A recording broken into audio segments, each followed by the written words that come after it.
Good day mga kasakalam GT.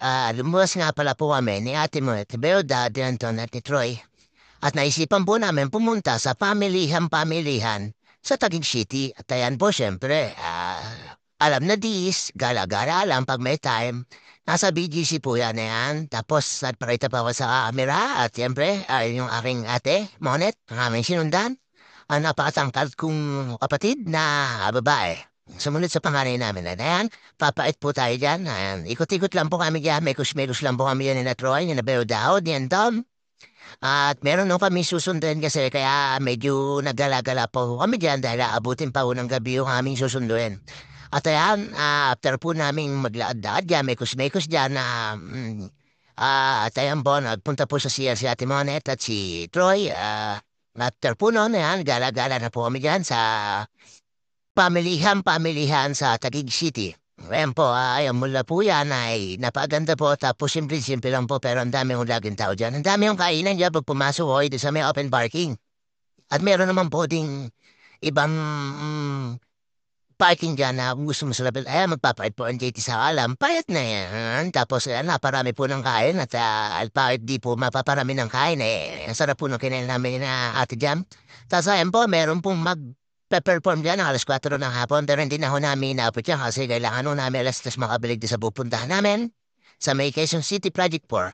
At ayan, megos-megos lang yan. Tapos naghahanap po kami makakainan dyan. Ayan, may mga sales. Tapos ayan, ikot-ikot lang ho kami dyan. Tapos pumanik kami ng second floor para kumain. At ayan po, sa kakainan po namin, baka naman. Kahit hindi ho model, libre lang. Joke lang po. At ayan, mekos-mekos na si Ate Mona dyan, si Beo Dao. Digot-digot lang po kami yan sa pamilihan. Sa Taguig City, sa BGC. At ang katabi po niya na ay Aura SM. Yung maliganting SM na parang barko. Tapos meron ng kondo sa ibabaw. At ayan po,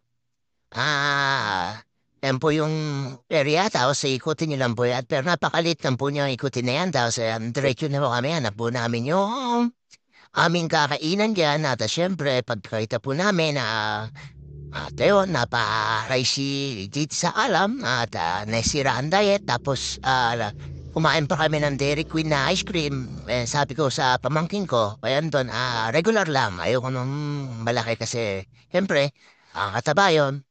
Pero siyempre, nagda-diet po tayo, ayan. Panik po kami yan para mapunta dun sa kainan namin. At after po namin makapanik dyan, at ayan po, naka-step lang po ako dyan. Ako dito sa halam. At panig lang po tayo ng isang escalator, tapos mekus-mekus lang dyan, tornado na dyan, dyan sa pamilihan sa Taguig City. Ngayon na uli ako, nakabalik po dyan kami na ate. Pero hindi yung lagi namin napupuntahan dyan. Siyempre, nagpalamig lang po kami kasi matagal pa yung kakaunin namin. At ayun, nakita niyo naman po ang mga manager natin, han?